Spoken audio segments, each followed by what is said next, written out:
மகிழ்ச்சியான வணக்கம். என் பெயர் ஸ்ரீநிதி. நான் 4ஆம் வகுப்பு படிக்கிறேன். நான் இப்பொழுது மகிழ்ச்சி பெட்டியில் பால் வகைகளை பற்றி கூறப்போகிறேன். பால் வகைகள் என்றால் திணை. திணையில 2 வகை இருக்கு. ஒன்று உயர்திணை, இன்னொன்று அஃறிணை. உயர்திணைனா மனிதர்களை குறிப்பதுதான் உயர்திணை. உயர்திணையில நம்ம 3ஆ பிரிக்கலாம். ஒன்று ஆண்பால், இன்னொன்று பெண்பால், இன்னொன்று பலர்பால். ஆண்பால்னா ஒரே ஒரு ஆணை குறிப்பது தான் ஆண்பால். அதுக்கு எக்ஸாம்பிள் அப்பா, தம்பி, அண்ணா. பெண்பால்னா ஒரே ஒரு பெண்ணை குறிப்பது தான் பெண்பால். அம்மா, தங்கச்சி, அக்கா, இதெல்லாம் பெண்பால். பலர்பால்னா எல்லா மனிதர்களையும் குறிப்பது தான் பலர்பால். அஃறிணை.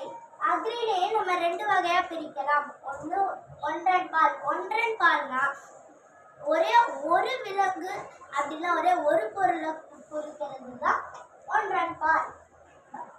பலவின் பால்னா நிறைய விலங்கு இல்லை நிறைய பொருட்கள் எல்லாம் குறிக்கிறது தான் பலவின் பால். இப்போ என்கிட்ட ஒரே ஒரு பண்பு இருக்கு. இது என்ன பால் வகை? ஒன்றன் பால். இப்போ என்கிட்ட ஒரே ஒரு பொம்மை இருக்கு. இது என்ன பால் வகை?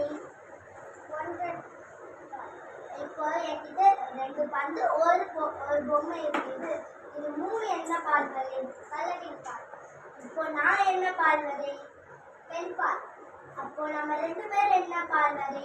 பலர்பால். Big to Srinidhi and Arshika.